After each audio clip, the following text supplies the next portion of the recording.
Hello, Raindrops. Welcome to Govern Minute. Minutes that matter. This is Mr. A reminding you to take care of those big three right now. Like and share this video, subscribe to this channel, and click on that notification bell so you know when our videos come out. As always, this video is dedicated to the glory of God, who blessed this land. In the last video, we did an overview of the Constitution, talked about amendments. One of the articles in the Constitution was how to amend the Constitution. So we're going to talk about that in more detail today. The amendment process is not easy, and it was designed that way. Our founding fathers did not want a government that was able to be changed very easily, because then some half-baked ideas get into the Constitution. So they made it difficult on purpose. At its core, the Constitution is a rule book or a playbook between the states and the national government. Remember, the states created the national government. So both sides, if you're going to amend the Constitution, both sides have to agree to amend it, to change. So to change the Constitution, Congress and the states must agree. So either side can propose amendments, and then the other side would have to approve the amendment, the proposed amendment. There are 4 different ways in which to amend the Constitution. If you care to look more into it, please do so. Just know that the basic principle that both sides must agree to change the rules. Conspicuously absent from amending the Constitution is the President. The President plays no formal role in amending the Constitution. He or she can be a cheerleader for the amendment or against it, but they have no formal role in the amendment process. So let's talk about the amendments real quick. There are 27 of them. The first 10 are the Bill of Rights. These are the ones that most people know. These are the things that most people refer to when they talk about the Constitution or the amendments. The First Amendment deals with freedom of speech, religion, the press, the freedom to peaceably assemble, and to petition the government for redress of grievances. The Second Amendment deals with the right to keep and bear arms. The Third Amendment says that no soldier shall be quartered or put in anyone's home without their consent. The Fourth Amendment keeps people free from unreasonable searches and seizures. Amendment 5, no person can be tried twice for the same crime.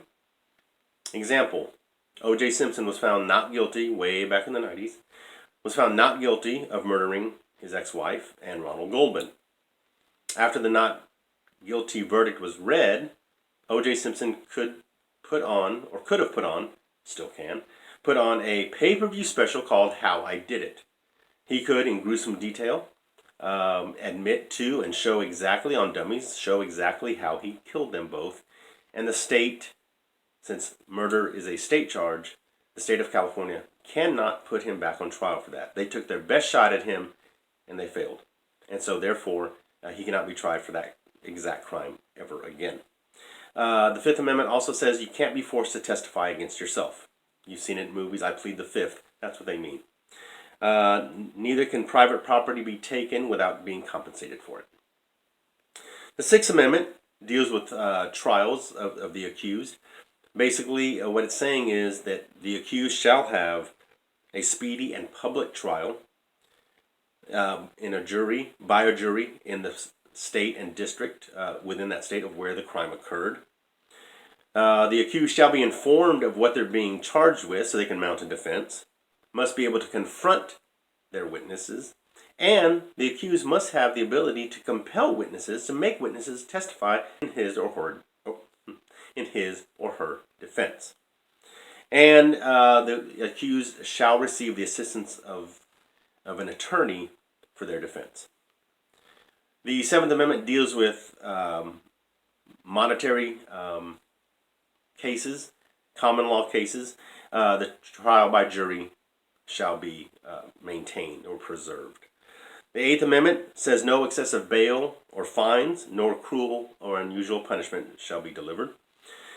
The Ninth Amendment says that of all the rights listed in the Constitution, doesn't mean that's the only rights people have. It means that people have so many rights that you can not list them all. And it says basically, just because it isn't written in the Constitution doesn't mean people don't have rights. Amendment 10 basically sums up federalism.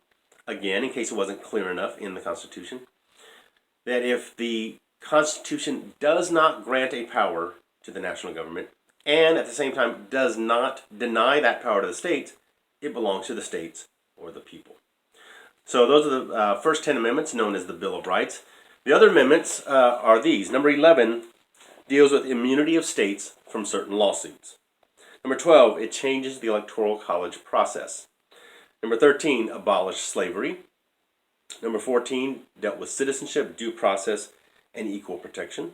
15th says no denial of vote because you used to be a slave.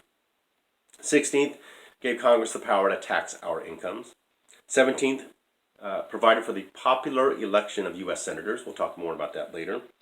18th prohibited alcohol. Prohibition. Got rid of alcohol in the United States. The 19th Amendment gave women the right to vote. The 20th Amendment changed the date for the start of a presidential and congressional terms of office. 21st, repealed the 18th Amendment, got rid of prohibition so we could have alcohol again.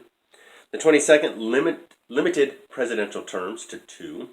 The 23rd gave citizens of District of Columbia the right to vote in presidential elections.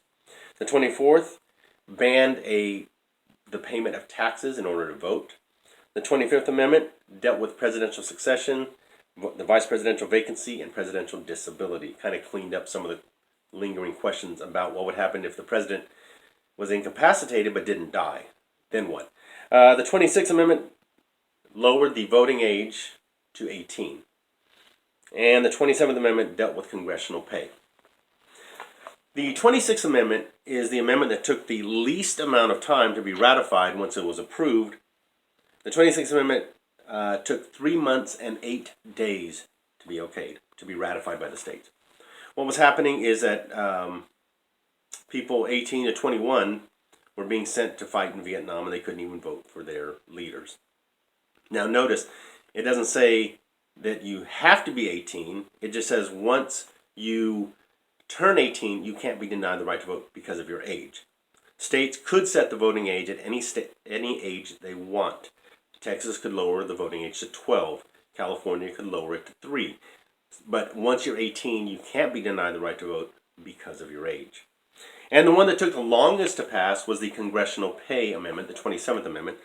That one took 202 years, 7 months, and 12 days in order to be ratified or okayed. What this says is Congress can vote itself a pay raise anytime they want. But until another election has taken place, we have elections every 2 years, until another election takes place, the pay raise does not go into effect until after that next election. So those are the 27 amendments, the shortest amount of time it took to ratify one, and the longest amount of time it took to ratify one.